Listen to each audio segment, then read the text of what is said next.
The alarm screamed through the bridge of the Times Baekdu asterisk, breaking the silence of deep space. Captain Tae-sung jerked awake in his chair, his coffee floating in zero gravity beside him. The red lights painted everything in blood. "What is it?" he shouted over the noise. Dr. Hana worked fast at her station, her fingers dancing across the holographic displays. Tae-sung felt his blood run cold. Everyone knew about the silent sector. 47 ships had gone in over the last 10 years. None had come back. The Galactic Council had made it simple. Stay out or face charges. No exceptions. "Kill the alarm," Tae-sung ordered. The bridge fell quiet, except for the soft hum of the ship's engines. "Are you sure about the location?" Hana nodded, her face pale in the red emergency lighting. "Coordinates confirmed. It's definitely inside the boundary." Minho, the chief engineer, pulled himself up through the floor hatch. His coveralls were stained with grease. "Please tell me we're not thinking what I think we're thinking." "We have to investigate," Tae-sung said. "It's council law. Any distress signal must be answered." "That law doesn't apply in forbidden zones," Minho shot back. "You know what happened to the Times Starfire asterisk?" They went in. They never came out. Not even a debris field.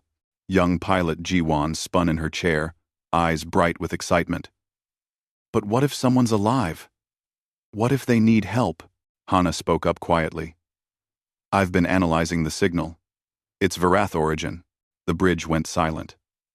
The Varath were one of the most advanced species in the galaxy. Their ships had shields that could stop a nuclear blast. Their weapons could crack planets. If something had hurt a Varath ship badly enough to send a distress call, what chance did a small human freighter have? Tae-sung made his decision. "Set course for the coordinates. But we go in careful. Shields up. Weapons ready. Engines hot for a fast exit." Minho groaned. "We're going to die." "We're going to help," Tae-sung corrected. "That's what humans do." The Times Baekdu Times changed course, turning toward the silent sector. The journey took 6 hours. 6 long hours, where nobody spoke much. Hana worked on decoding the distress message. Minho checked every system 3 times. Ji-won ran combat simulations. Tae-sung watched the view screen and wondered if he was leading his crew to their deaths. They crossed the boundary at 0400 hours ship time. Nothing happened. No explosions. No mysterious force pulling them in. Just empty space and distant stars. "Sensors?" Tae-sung asked. "Clear," Hana reported. "No ships. No debris. No. Wait." Her voice changed. "I'm getting the Varath ship on visual. Distance. 2 kilometers. Dead ahead." The view screen shifted. There it was. A Varath cruiser. Sleek and dark. Floating without power. No lights. No engine glow. Just a dead hulk spinning slowly in the void. "Life signs?" Tae-sung asked, though he already knew the answer. "None," Hana confirmed. "The ship appears intact. No hull breaches. No signs of weapons damage. It's just empty." Ji-won brought the Times Baekdu Times alongside the Varath ship. Up close, it was massive. Their little freighter could fit inside its cargo bay 3 times over. But something was wrong. The ship looked perfect. Too perfect. Like it had just stopped. Mid-flight. "I'm suiting up," Tae-sung announced. "Hana, you're with me. Minho, you have the bridge. Ji-won, keep the engines running. If anything happens, you jump to FTL. And don't look back." "Captain," Mingyu started. "That's an order." The airlock of the Varath ship opened easily. Too easily. Tae-sung and Hana floated inside, their helmet lights cutting through the darkness. Emergency power should have kept some systems running, but everything was dead. They made their way to the bridge. The corridor walls were smooth and organic-looking, typical Varath design. But as Tae-sung's light swept across them, he stopped. "Hana, look at this." Burn marks scarred the wall. Not from weapons. These were precise, deliberate. They formed patterns. Symbols. Hana moved closer, her camera recording everything. Her breath caught. Captain. These are human characters. Ancient Korean script. That's impossible. Tae-sung said. Humans have never been to this sector. Tae. I know, Hana whispered. But look, this symbol means warning. This one means run. And this one.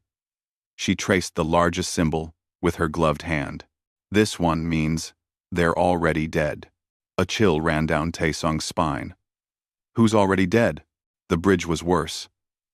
The Vareth crew should have been there. At least 8 of them. But the chairs were empty. The stations unmanned. In the center of the command deck, more burn marks formed a perfect circle. Inside the circle, more Korean characters. Hana read them slowly. The sleepers wake. The forgotten remember. Humanity's shadow falls across the stars once more. This doesn't make sense, Tae-sung said. The Varath were here. Their ship works. Where did they go? Captain. Hana's voice was tight.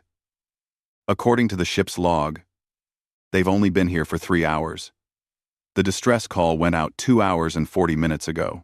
So what happened in 20 minutes? Hana pulled up the last log entry. A Vareth captain appeared on the hologram, speaking in their clicking language. Hana's translator converted it to Korean. We found something. A structure on the dead planet below. Human origin. But humans are newcomers to the galaxy. This structure is ancient. Thousands of years old. We went inside to investigate. We found, oh stars, we found the truth. Humanity isn't new. They've been here before. The log cut off with a sound like a scream. Hana, Tae-sung said slowly. Get back to the ship, now. They were halfway to the airlock when the Times Baekdu's time system started failing. Minho's voice crackled over the radio, breaking up with static. Captain, systems, something's, shields down, engines, can't. The radio went dead. Tae-sung and Hana ran. Behind them, the Vareth ship's emergency lights flickered on. Not red, not blue, gold, the color of Earth's sun. And in that golden light, the symbols on the walls began to glow. They burst through the airlock and into the Times Baekdu asterisk. Ji-won was fighting with the controls. Sweat on her forehead. Nothing works, she shouted. Life support is on backup. Engines are dead. Even the damn coffee maker is offline. Minho appeared from engineering. Something's draining our power. Not taking it. Just erasing it. Like it was never there. Tae-sung looked out the view screen.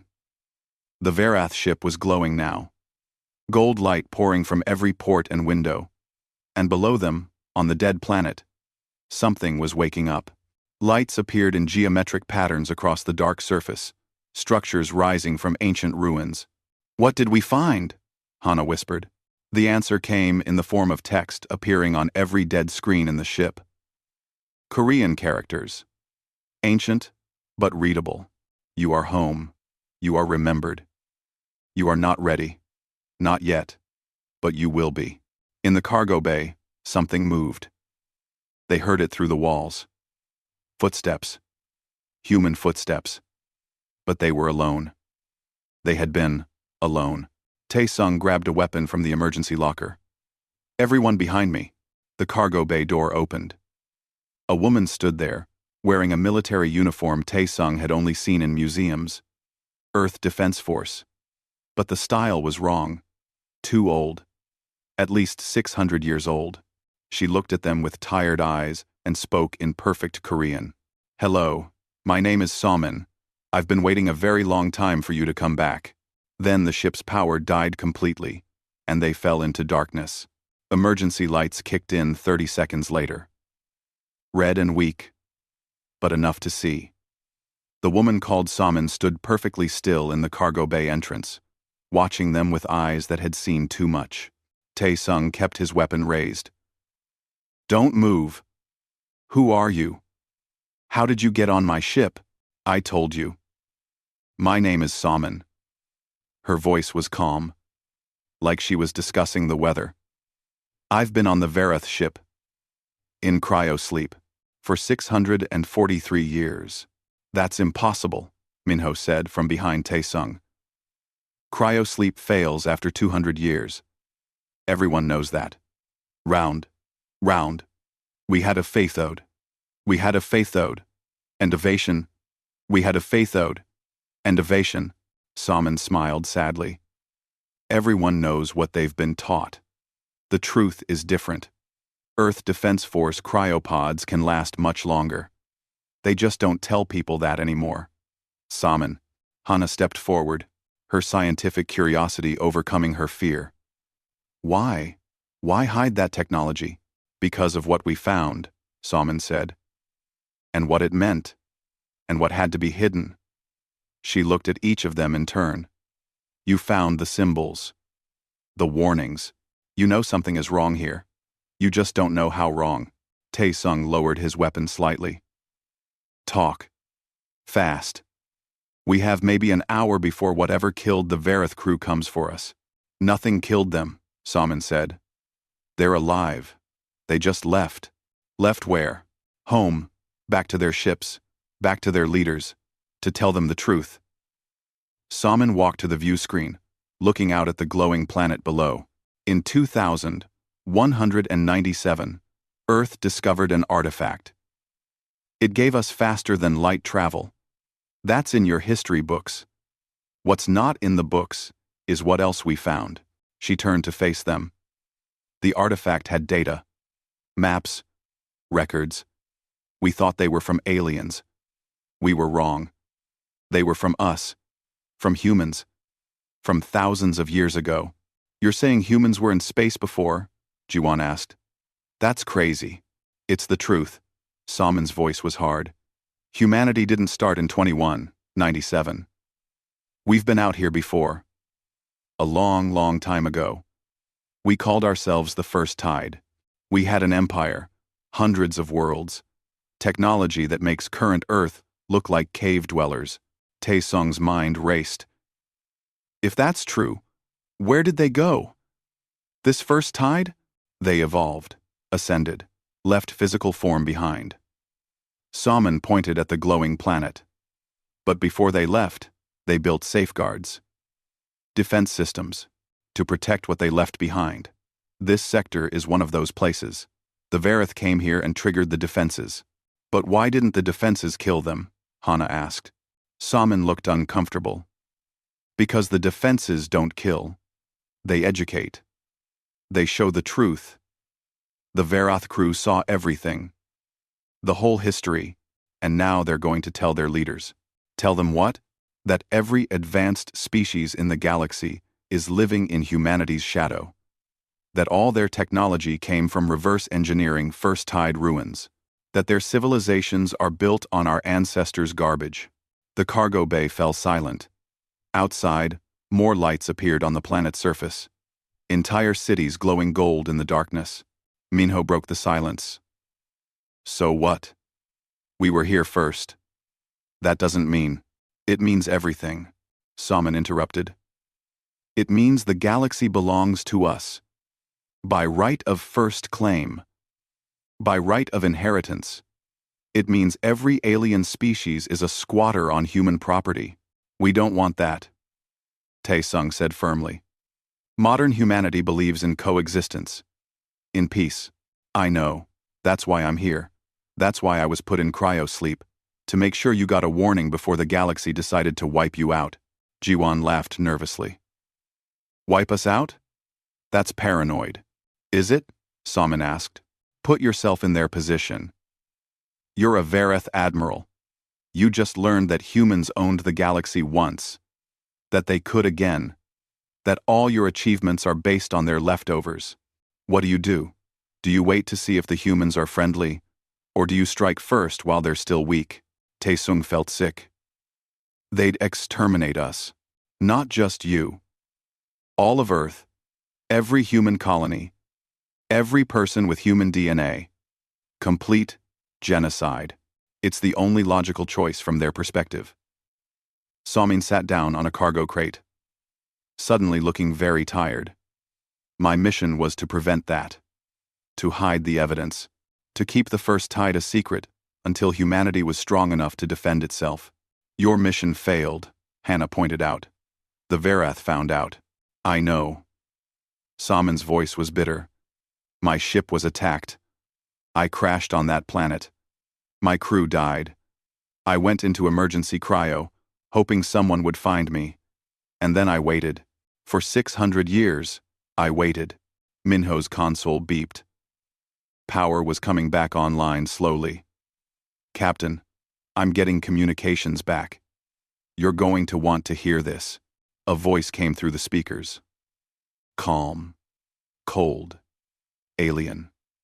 Human vessel times Bekdu ***. This is Admiral Kelthris of the Verath 4th Fleet. You are ordered to power down all systems and prepare for boarding. You have one of our researchers on board. You will surrender her immediately. Taesung looked at Somin. They think you're one of theirs? Grasov. My cryopod was Verath design. We stole it. She stood up.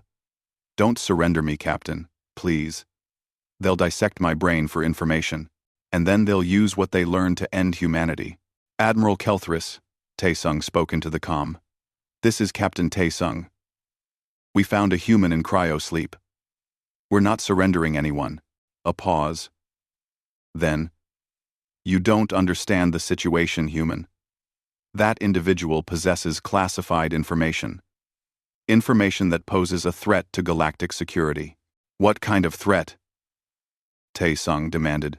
The kind that could start a war. Surrender her peacefully, and you may return to Earth.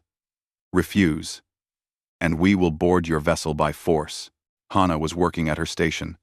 Captain, I'm accessing the Verath ship's black box. The full recording of what they found. Don't, Samin warned. If you broadcast that, you'll make everything worse. Or we make it impossible for them to hide, Hannah countered. If everyone knows the truth, they can't just kill us quietly. Taesung made a decision. Broadcast it. All frequencies. Let the galaxy see what the Verath found. Captain, no, Samin shouted, but it was too late. Hannah activated the transmission. The Verath ship's final logs went out across every communication channel in range. Every ship, every station, every planet. The galaxy watched as the Verath crew explored the ruins. They watched as the crew activated ancient computers. They watched as the truth unfolded. Cities spanning continents. Ships that made modern cruisers look like toys. Technology that bent reality itself. And all of it, human. All of it, thousands of years old. The first tide hadn't been a small colony. They'd been gods. And the message at the end, recorded by the Verath captain before he fled, this changes everything. Every species in the Galactic Council has been living a lie. We are not the first. We are not the greatest. We are children playing in the ruins of giants, and the giants were human. The transmission ended. For a moment, nothing happened. Then Taesung's console exploded with incoming messages. Thousands of them. From every species, every government, every news organization. What did we just do? Jiwon whispered. You told the truth, Samin said quietly. And now, the galaxy has to decide what to do about it. Minho's face went pale. Captain, I'm reading massive energy signatures. Ships dropping out of FTL. Dozens of them. Hundreds. The view screen showed the truth. A fleet had arrived. Not just Verath. Ships from every major species. The Galactic Council had sent an armada, and they were all pointing weapons at Earth. Taesung received a message, text only, from an Earth Defense Force commander named Daeho. We see the fleet. We're mobilizing everything we have. It won't be enough. What did you find out there, Taesung? Before he could answer, Samin spoke. There's one chance. One weapon that can stop them. What weapon? Taesung asked. The Infinite Armory. The First Tide's greatest weapons depot. I know where it is. She looked at each of them. But getting there means crossing half the galaxy with the Council fleet hunting us. And even if we make it, activating the armory requires a price. A price I don't think any of you are ready to pay. Admiral Kelthris's voice came over the comm again. Attention all human vessels and colonies. By order of the Galactic Council, humanity is hereby declared a threat to galactic peace. You have 48 hours to surrender all technology and submit to Council authority. Failure to comply will result in military action. 48 hours. 2 days until the end of humanity. Taesung looked at his crew. At Somin. At the impossible choice before them. Give me the coordinates, he said to Somin. We're going to this armory. Captain, Mingyo started. I won't let them exterminate us without a fight, Taesung said. If our ancestors left us a weapon, then we're going to use it. Somin smiled. Not a happy smile. A sad one. I was hoping you'd say that. Coordinates coming now. But Captain, when we get there, you're going to learn why the First Tide really left, and you're going to wish they'd stayed dead. The Times Baekdu Times jumped to FTL, with Verath fighters on their tail. Warning alarms screamed as weapons fire barely missed their hull. G1 pushed the engines past safety limits, and they vanished into the tunnel of faster-than-light travel. In the sudden quiet, Taesung allowed himself to breathe. They'd made it. How long until we reach the coordinates? He asked. 18 hours, Ji-won reported. Her hands shook on the controls. But Captain, we burned through 40% of our fuel making that jump. We won't have enough to get back. We'll figure that out when the time comes. Taesung turned to Somin. Tell me everything. What is this infinite armory? What's waiting for us there? Somin sat in the co-pilot's chair, looking out at the swirling colors of FTL space. The armory is a moon-sized weapons depot. The First Tide built it as their final defense against the Voidborn. The Voidborn? Hana asked. Entities from dark space, from the places between galaxies where nothing should exist. Somin's voice dropped. They consume everything. Matter. Energy.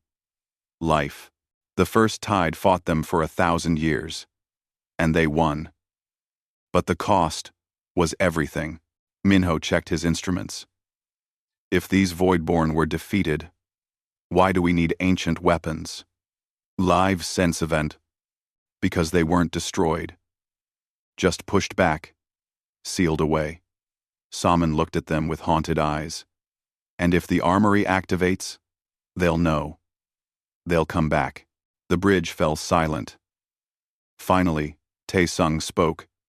Then why are we going there? Because the armory has more than weapons. It has knowledge. The complete history of the First Tide. Proof of everything I've told you. And more importantly, it has a communication system that can reach every First Tide ruin in the galaxy simultaneously. Hana's eyes widened.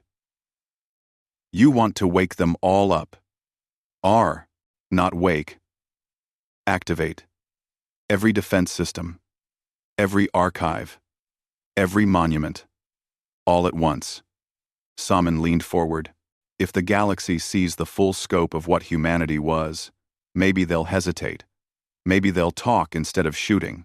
Or maybe they'll panic and attack even faster. Minho said. It's a risk, Somin admitted. But it's the only card we have to play.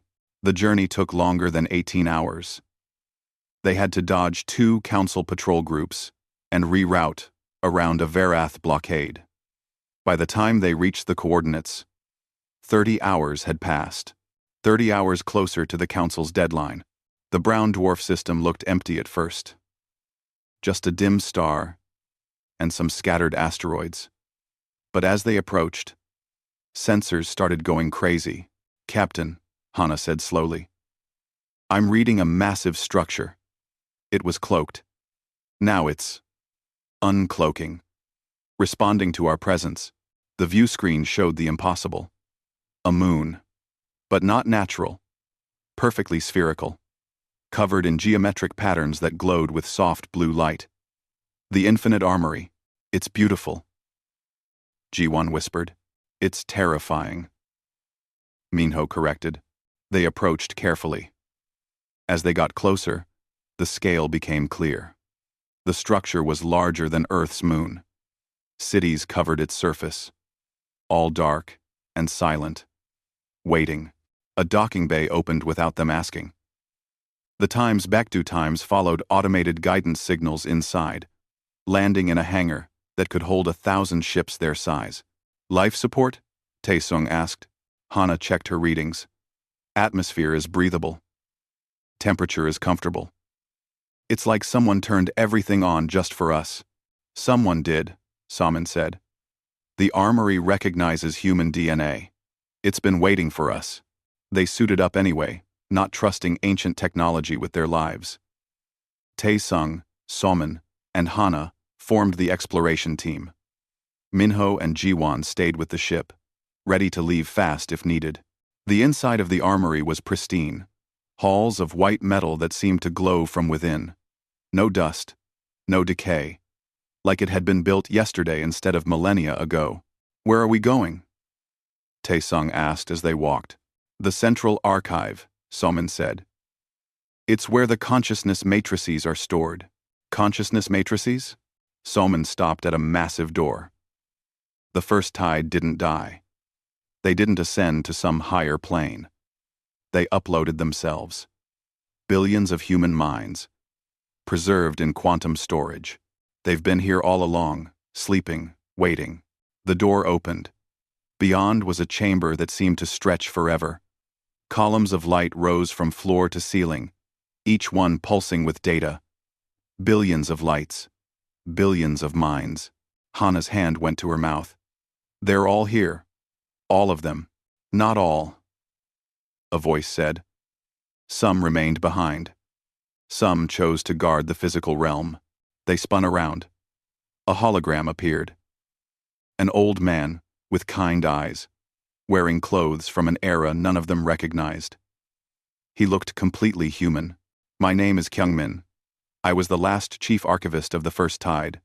Welcome home, children of Earth. Taesung found his voice. You're alive? In a manner of speaking. My consciousness is preserved here. I've been alone for a very long time. Watching. Waiting. Hoping you would return before it was too late.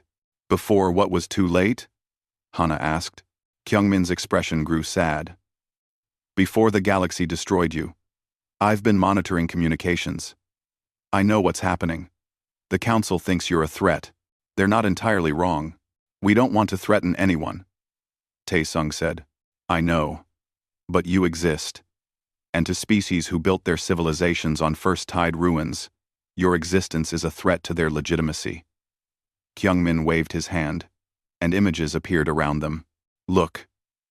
This is what the galaxy has been building while you were gone. They saw cities on 1,000 worlds. Ships filling the void. Civilizations that looked advanced and proud. But in each image, Kyungmin highlighted something. A power core of first tide design. A weapons system reverse-engineered from human technology. FTL drives based on human mathematics. They didn't invent any of it, Kyungmin said. They found it, copied it, claimed it as their own, and now they've learned the truth, that they're not the brilliant innovators they thought. They're scavengers, and the original owners have returned. What do we do? Taesung asked. You have choices. The armory can give you weapons, technology that would make you unstoppable. You could conquer the galaxy if you wanted. Number 2 sighed. We don't want that. I know. You're better than we were. Kyungmin smiled. That's why I'm going to show you a different option. The hologram changed.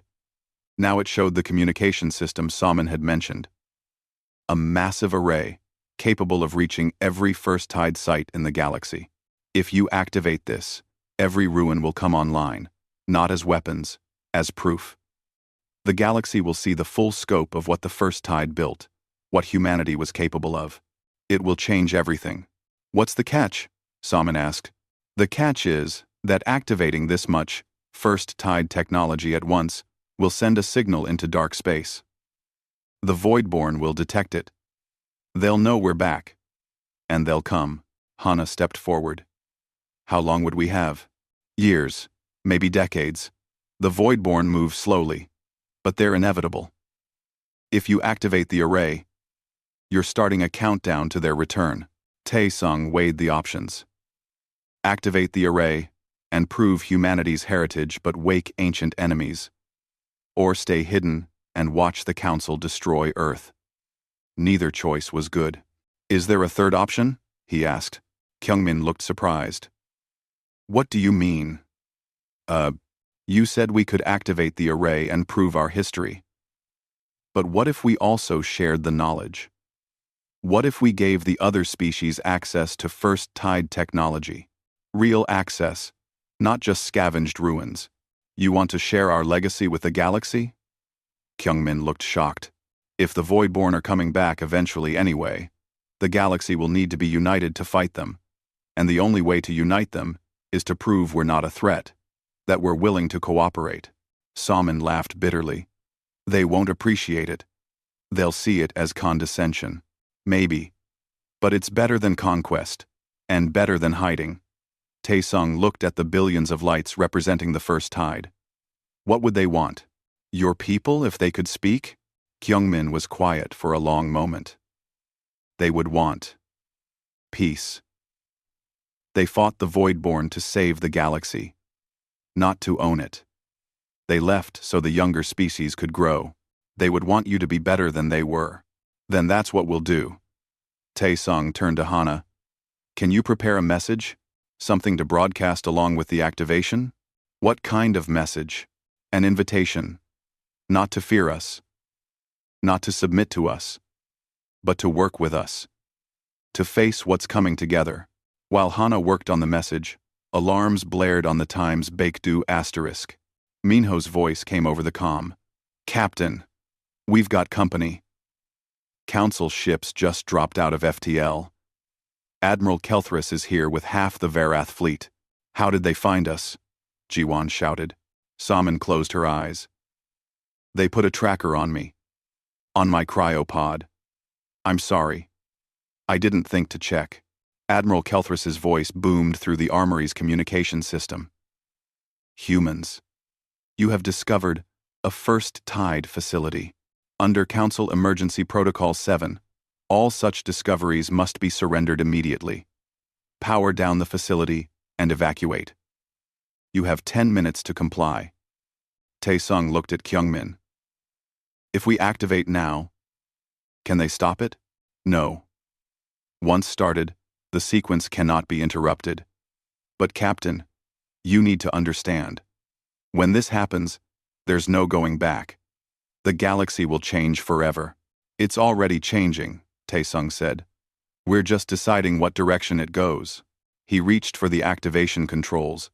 But before he could touch them, Kyungmin stopped him. Wait. There's something else you need to know. The activation requires a human consciousness to integrate with the system. Someone has to merge with the armory. Guide it. Protect it. They'll still be alive, in a sense, but they'll never be fully human again. Salmon stepped forward. I'll do it. No. Tae-sung said. It has to be me, Captain. I've lived 600 years already. I've been alone almost all that time. Let me do this. Let me have a purpose. Before anyone could argue, she placed her hand on the interface. Light flooded through her, and she gasped. Beginning integration, Kyungmin announced. Activation in 60 seconds. Outside, the Varath fleet opened fire. The Varath weapons struck the armory's shields like rain on a mountain. The ancient defenses held without even flickering. Admiral Kelthris had brought enough firepower to crack a planet. But against first-tide technology, it was nothing. Salmon stood frozen at the interface, light pouring through her veins like liquid gold. Her eyes had turned pure white. When she spoke, her voice echoed with thousands of others. Integration at 40%. I can feel them, All of them. Billions of voices. Billions of memories. Captain, it's beautiful. Taesung watched helplessly as his crew member became something else. Something more.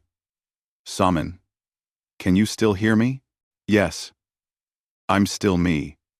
But I'm also more. I can see everything. The whole armory. Every system. Every weapon.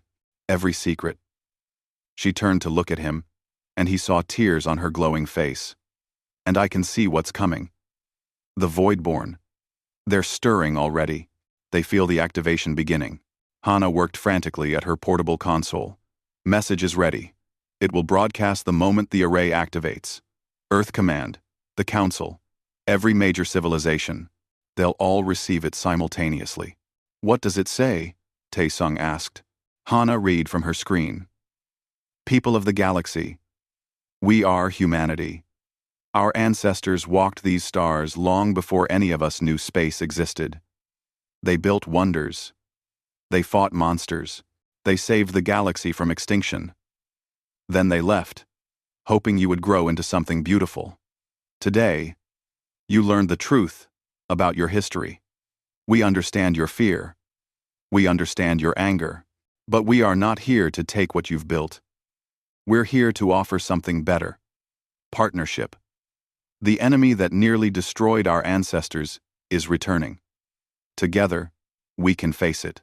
Divided, we will all fall.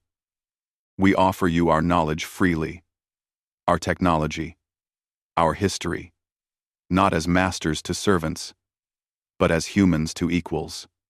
The choice is yours. Integration at 70%, Saman announced. Her body was starting to fade, becoming translucent. Captain, you should know, when this completes, I'll be the armory's guardian. But I'll still be able to communicate. I'll still be able to help. You're sacrificing everything, Taesung said quietly. No, I'm finally doing what I was meant to do. For 600 years, I've been alone. Now, I'll never be alone again. I'll have billions of the first tide with me, and I'll be able to protect humanity. Really protect them.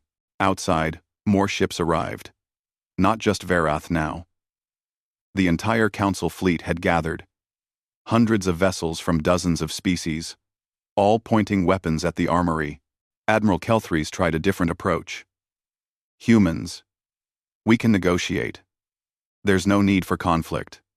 Power down the facility, and we can discuss terms. Taesung activated the external comm. Admiral, we're not powering down, but we're not attacking either. In approximately 2 minutes, you're going to see something that changes everything you know about this galaxy. I'm asking you to watch, to listen, then decide. You're activating a first tide weapon, Kelthris accused. We're activating a communications array, nothing more. I don't believe you. Then watch and see. What have you got to lose? If I'm lying, you can destroy us afterward. Your fleet can crack this moon if you really want to. But give us 2 minutes. Please. A long silence. Then, you have your 2 minutes, human. Use them wisely. Saman's integration reached 90%. She was barely visible now. More light than flesh. Captain, I need to tell you something. The armory has records, battle plans, strategies the first tide used against the Voidborn. But it also has something else. What? Evidence of our mistakes. Our crimes. The first tide wasn't perfect. We did terrible things in the name of survival. We sacrificed entire star systems to stop the Voidborn advance. We made weapons that killed indiscriminately. We became monsters to fight monsters. Kyungmin's hologram nodded sadly. She's right. We saved the galaxy, but we're not heroes. Not really. We did what we thought was necessary. Some of it was unforgivable. Why are you telling me this? Taesung asked. Because when the array activates, the galaxy will see everything, the good and the bad. They'll know we were powerful, but they'll also know we were flawed. deeply flawed. Salmon's voice was fading. Use that, Captain. Show them that humanity isn't claiming to be perfect, just determined to do better. Integration complete. Salmon vanished entirely, but her voice remained, coming from everywhere and nowhere. I am the armory now. I am Salmon, and I am the first tide, and I am something new. And I'm ready. Activating array.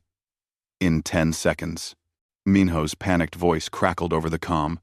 Captain, energy readings are off the charts. Whatever's about to happen, it's massive. Everyone brace. Taesung ordered. The countdown reached 0. Across the galaxy, on 1,000 worlds in 100 sectors, ancient ruins woke up. First tide cities that had been dark for millennia suddenly blazed with light. Defense grids powered on. Archives opened. Monuments activated. On the Vareth homeworld, the capital city's foundation revealed itself to be built on top of a first-tide metropolis. The ancient city rose through the modern streets, causing buildings to collapse as structures older than the Vareth civilization itself pushed through. On the Kelvin colony worlds, what they'd thought were natural crystal formations turned out to be first-tide power generators. They activated, providing enough energy to power their entire civilization 10 times over. On Earth, in the deepest parts of the Pacific Ocean, a structure larger than Australia surfaced. A first-tide shipyard, pristine and functional, filled with vessels that made modern warships look like children's toys. Everywhere, the message played. Haina's words, translated into every known language. The offer, the warning, the hope, but more than words. The activation sent data, blueprints, science, history, the full record of the first-tide civilization. Everything they'd learned, everything they'd built, everything they'd done right and everything they'd done wrong. It was the largest information dump in galactic history, and it was given freely. On the bridge of his flagship, Admiral Kelthris watched in shock as his computers filled with human technology. Weapons, systems, shield generators, FTL improvements, medical advances, all of it free, all of it offered without asking for anything in return. His science officer spoke quietly. Admiral, this is incredible. Just the medical data alone could save billions of lives. The energy technology could solve our power crisis. The agricultural advances could end hunger across half our colonies. It could also be a trap, Kelthris said. But his voice lacked conviction. Sir, they could have used this as a weapon.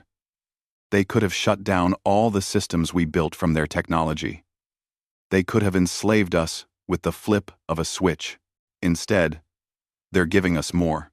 On Earth, General Borum contacted the Times, Baekdu Times, directly. Captain Taesung, what have you done? The entire planet is going insane. We have alien technology appearing everywhere. The Council fleet is still pointing guns at the armory. And something just surfaced in the Pacific that's sending out signals we can't interpret. The signals are invitations, General, Taesung said. The first-tide shipyard is offering to teach us how to build their vessels, how to defend Earth properly. Taesung, and the Council? That's up to them now. We've shown them the truth. All of it. The good and the bad. Now they have to decide if they want to work with us or destroy us. Soman's voice filled the armory. Captain, I'm detecting movement in dark space. The Voidborn are responding to the activation. They're still far away.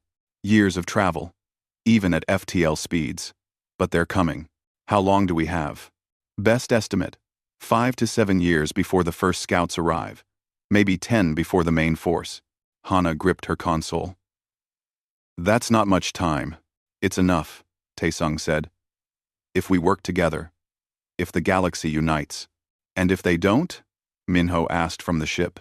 Then we all die. Humans. Farath. Everyone. Admiral Kelthris's voice came over the comm again. This time, he sounded different, uncertain. Captain Tae-sung, I've reviewed the data you've transmitted. All of it, including the records of the Voidborn War, including the evidence of First Tide atrocities. And, Tae-sung held his breath, you didn't hide your ancestors' crimes. You could have. You could have shown us only your victories, only your glory. Why didn't you? Because trust isn't built on lies, Admiral. If we're going to face the Voidborn together, you needed to know what kind of species we really are. Capable of greatness, yes, but also capable of terrible things when we're desperate, just like everyone else. Another long silence. Tae-sung imagined the Admiral consulting with his officers, with the Council, with his superiors. Finally, the Council is convening an emergency session. We're standing down our weapons. For now. But Captain, you need to understand. What you've done today. It's torn apart the foundation of galactic society. It will take time to rebuild trust. If it can be rebuilt at all. We have time, Admiral. Not much, but some.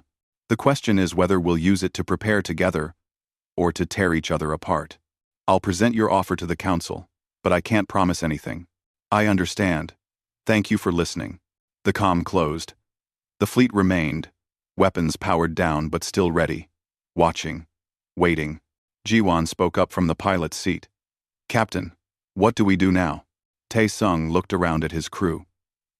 At Hana, working to organize the massive data dump.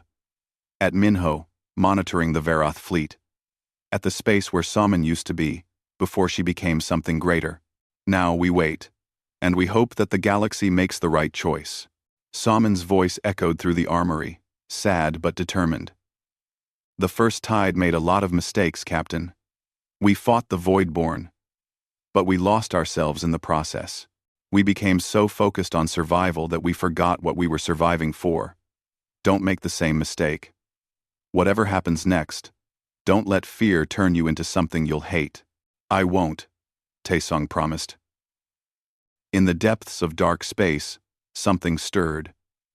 Something vast and hungry and patient. The Voidborn had waited thousands of years. They could wait a few more, and when they came, they would finish what they'd started. But this time, they wouldn't be facing the First Tide. They'd be facing something new. Humanity and the galaxy, together or divided. The choice was still being made. 3 days passed in tense silence. The Council fleet remained around the armory. Weapons cold, but crews on high alert. The Times Baekdu Times stayed inside the armory's protective hangar, monitoring communications and waiting for a decision that would determine humanity's fate. On Earth, chaos reigned. The First Tide shipyard in the Pacific had opened its doors, revealing technology that made Earth's military look like ancient history. Scientist Junho led teams of researchers exploring the facility, sending reports that sounded more like fantasy than science. General Borum contacted Tae-sung daily. The Council is still debating. Half want to welcome us. Half want to bomb us. And your brother's kid, Jiho, is one of the pilots we've assigned to Earth's orbital defense. If shooting starts, family's going to be in the line of fire. Tae-sung felt the weight of that. Minho's younger sibling, barely 20 years old, ready to die defending humanity. What are our chances if they attack? Better than they were a week ago. The shipyard is teaching us how to build shield generators. Real ones. Not the cheap copies we've been using. But Captain, we can't build a fleet in 3 days. If the Council votes for war, Earth falls. Then we better hope they vote for peace. On the 4th day, everything changed. It started with a transmission from the Verath homeworld. Not from Admiral Kelthris. From civilians. Scientists who'd studied the First Tide medical data.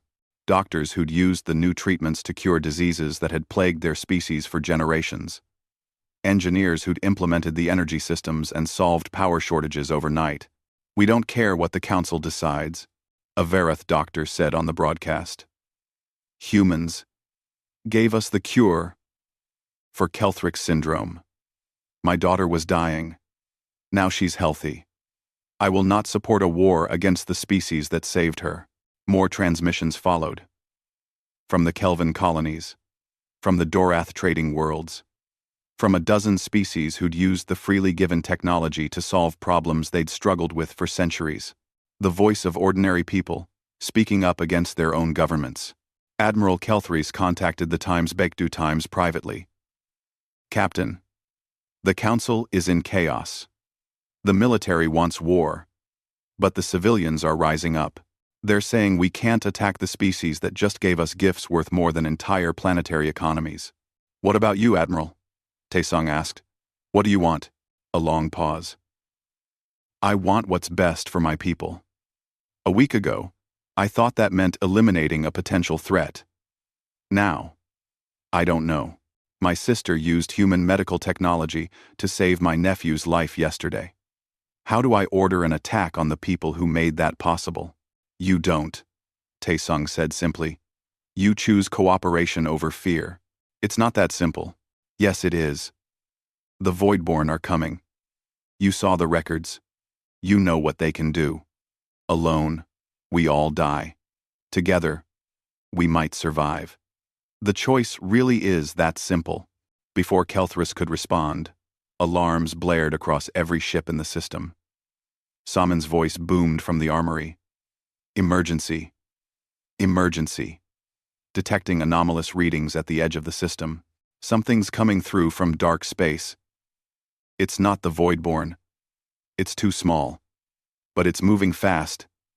And it's heading straight for us. Battle stations. Kelthris ordered his fleet. All weapons hot. Wait, Taesung shouted. Let's see what it is before we start shooting. The object appeared on sensors. Small, organic-looking, and moving at impossible speeds. It stopped exactly between the Council fleet and the armory, just hanging in space. It's broadcasting, Hannah reported. A message. In a language I don't recognize. Somin spoke again, her voice strange. I recognize it. It's first Tide command language. The message says, to the children of Earth and the inheritors of the galaxy, we are the Watchers. We are what remains of the first Tide's guardians. We have monitored your progress for millennia. We have seen your struggles. We have seen your choices. And we have come to deliver a warning and an offer. The object pulsed with light. Images filled every view screen in the system. Not just ships. Every computer. Every communicator. Every device capable of displaying information. They showed the Voidborn, not as distant threats, but as they truly were. Massive entities that existed partially outside normal space. They didn't just destroy civilizations. They erased them from existence, rewrote reality to remove all evidence they'd ever been there. The first Tide had fought them with everything. Weapons that tore holes in space, shields that bent time, soldiers who uploaded their consciousness to machines to keep fighting after their bodies died. And still, they'd barely won. The Voidborn are returning, the message continued. But they are not the greatest threat you face. The greatest threat is division. The first Tide nearly lost because we fought alone, each faction protecting its own territory, refusing to share knowledge, letting pride and fear guide us. We survived only when we finally united. When we put aside our differences and worked as one. The images shifted. Now they showed the current galaxy. The Council species. Humanity. All the civilizations that had risen in the first Tide's absence. You are better than we were. You have built something we never achieved. A galaxy of diverse species working together. Imperfectly, yes. But you have the foundation we lacked. Do not throw that away for fear of humanity's past. They are not their ancestors. They are something new. Something that could save you all. Admiral Kelthris spoke up, his voice carrying across all channels. What is this offer you mentioned? The object pulsed again. The first Tide left weapons, technology, knowledge, but we also left guardians. Watchers like me, waiting for the moment when the galaxy would need us. That moment is now. We offer to teach you, all of you, human and alien alike. We will show you how to fight the Voidborn, how to survive what's coming. But only if you stand together. And if we refuse, someone from the council asked, then you will die. Separately and alone.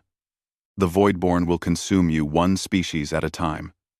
And the first tide sacrifice will have meant nothing. The message ended. The object remained, waiting. On Earth, General Borum made a decision. She opened a channel to the Council fleet. This is General Borum of Earth Defense Force. I'm broadcasting our military specifications, our fleet positions, our defense capabilities. All of it. No encryption, no secrets. I'm trusting you with information that could destroy us. Because if we're going to face the Voidborn, we need to trust each other. Someone has to go first. It might as well be us. Taesung smiled. That was humanity. Jumping in without looking, trusting when trust seemed stupid.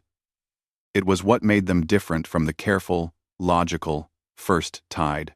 For a long moment, nothing happened. Then, one by one, other species started broadcasting their own military data. The Verath, the Kelvin, the Dorath.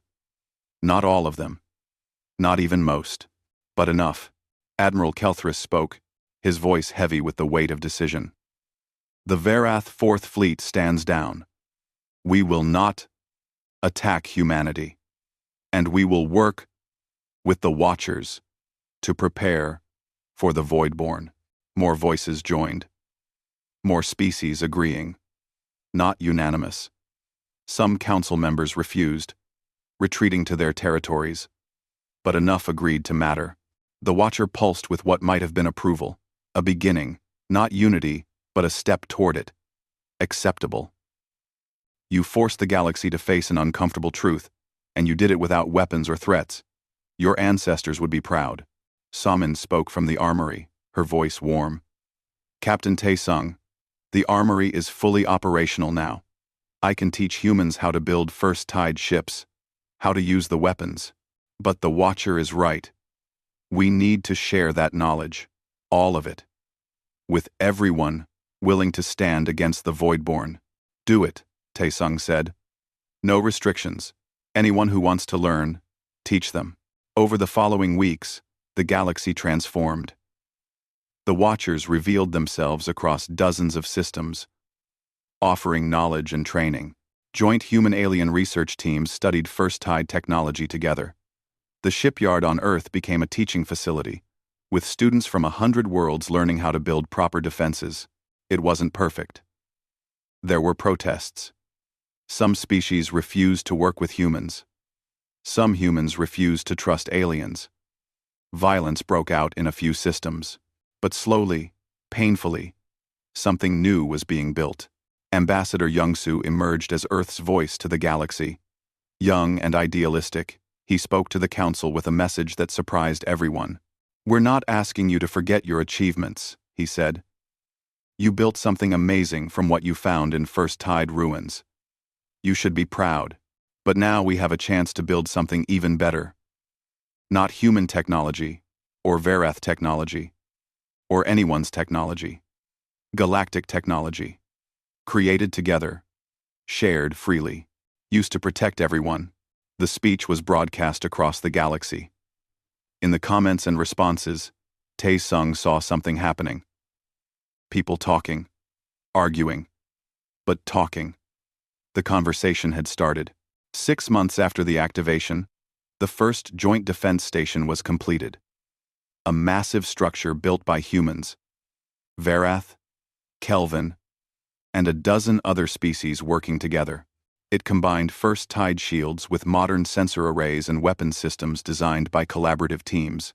Captain Taesung and Admiral Kelthris attended the dedication ceremony together. An unlikely partnership, but one that symbolized the new galaxy being born. I still don't trust you completely, Kelthris admitted privately. I know, Taesung said. I don't completely trust you either. But we don't need perfect trust. We just need to be willing to try.